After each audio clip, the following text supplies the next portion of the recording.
असणारा जो भ शब्द आहे तो काढून टाक. बहुहर भगम मधला भ काढला की उरलं काय? बहुहरगम. अर्क म्हणजे रुई. रुईच्या झाडानं वेढलेलं अरण्य समजावं. महाभगम दुसरा भाग ऐश्वर्य. त्यामधला भ काढला की महागम. महागम म्हणजे पर्वत रांगांनी वेढले मोठमोठाले पर्वत जिथं आहे. कांताभर समन्वितम भवन.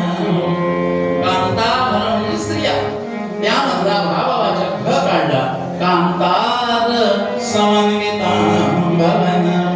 कांतार मध्ये काट्या कुट्यांनी वेढलेले असे ते मध्ये मोठे पर्वत. आणि यदीच सदाभरण. आभरण शब्दामधला भाववाचक भक्तिवाचक भ काढून टाकला. यदीच्या सदा रण. रण म्हणजे युद्ध द्वैत. जिथं सदैव मी तू माझं तुझं हे चालतं. ज्या घरामध्ये द्वैत आहे त्याला घर समजावं का? त्याला अरण्य. अशा प्रकारचं अरण्य. आता वरच्या ज्या उपमा सांगितल्या त्या मुद्दा असा आहे, जीवनामध्ये एका जनार्दनी सेवनी राही निशिदिनी श्रीहरिपा. त्या श्रीहरीचे पाय ते धरल्याशिवाय, मुखामध्ये भगवंताचं नाम घेतल्याशिवाय आपला उत्कर्ष होऊच शकत नाही, आपलं कल्याण होऊच शकत. म्हणून जीवनाचं मूळ ध्येय ते आहे. पण गंमत अशी आहे, या संसारामध्ये आपण एवढे अडकलेलो असतो. मी माझं अशनम में वसनम में जाया में बंधु वर्गो में इति में सगळं चालत असतं. त्याचा परिणाम असा होतो, हरिनाम हरिनाम सुचत नाही. हरिनाम सुचत नाही. या संसाराचे या सुचत नाही.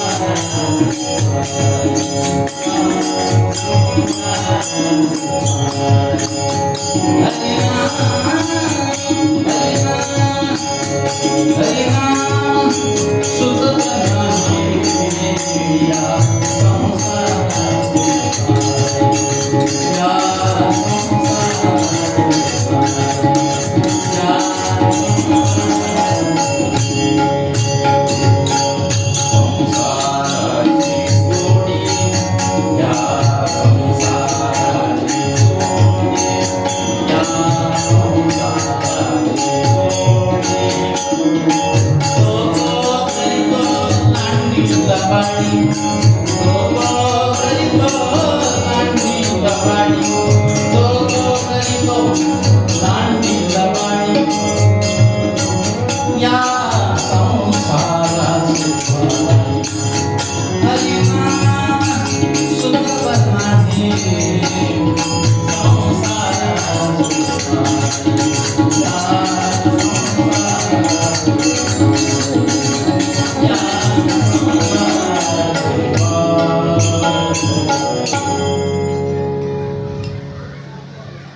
आपला संसार व्यावहारिक संसार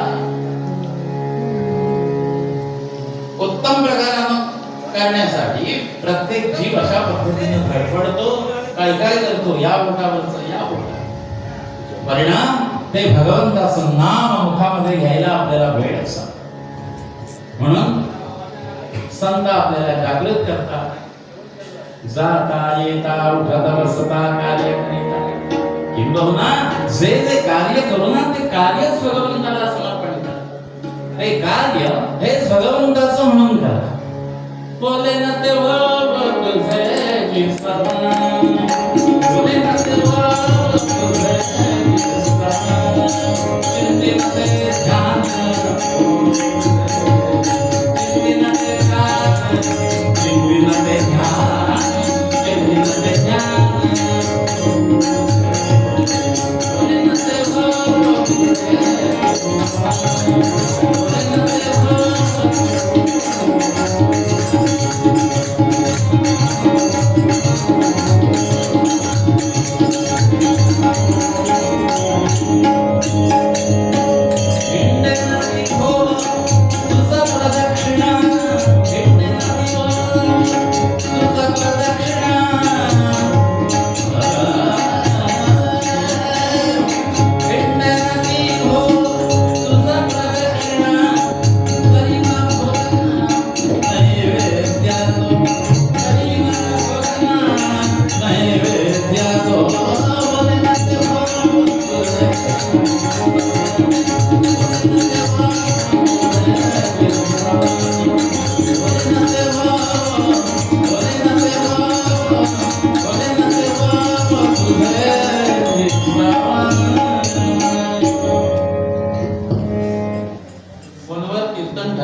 राजे म्हणाले आम्हाला काहीतरी काम पाहिजे.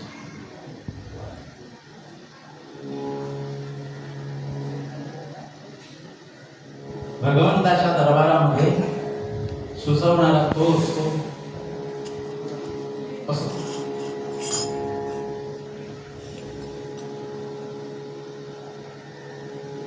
जे जे कर्म करू ते कर्म आपण बोलतोय ही स्तुती ठरावी.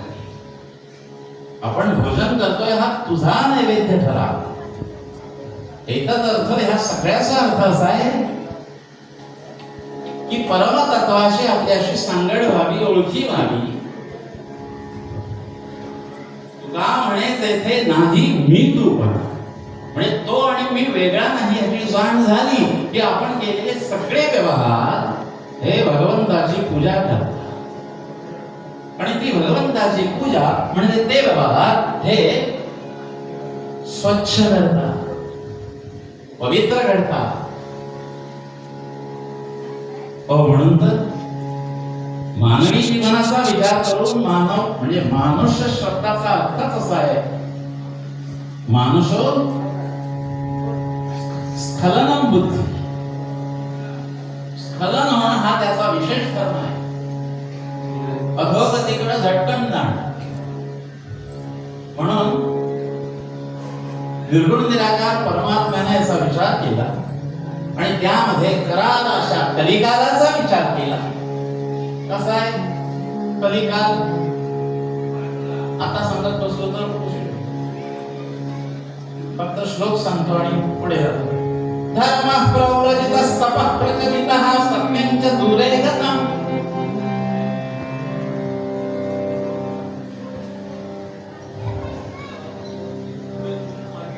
पृथ्वी मंदफला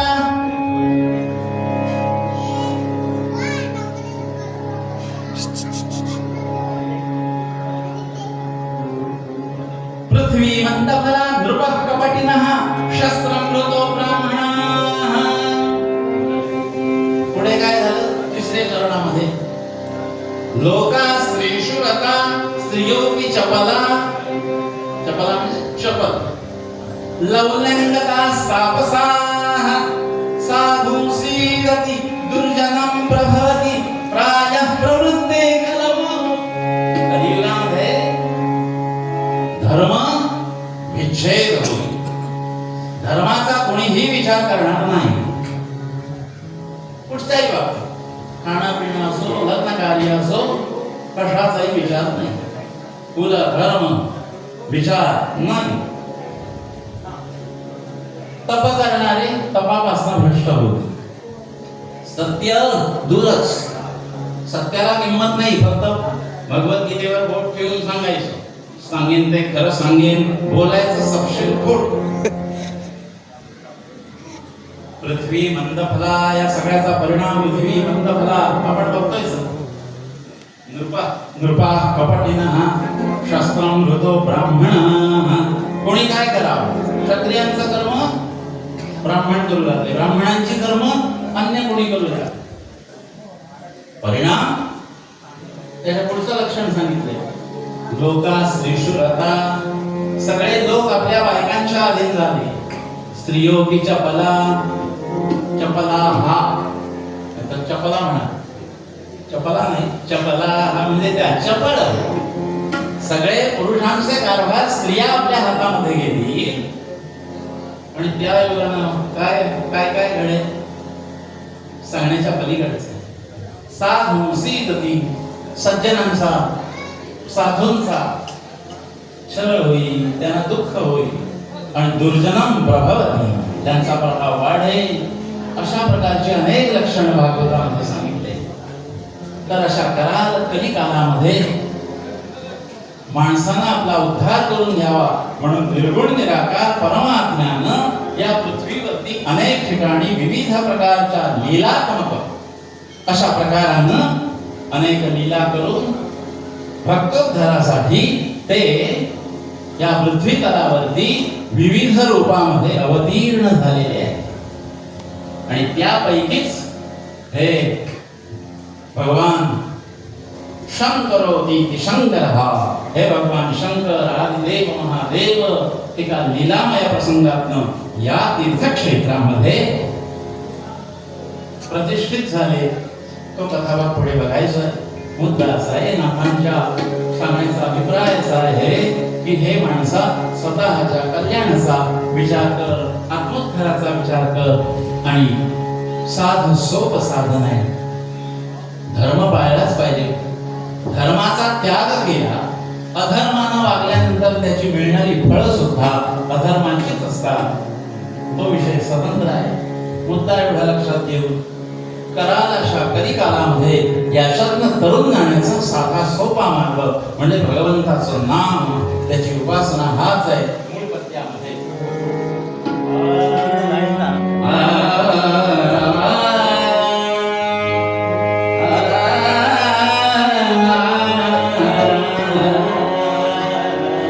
कट कर, गाणं आलं की माझं वेगळं जन्मनी गेले सीता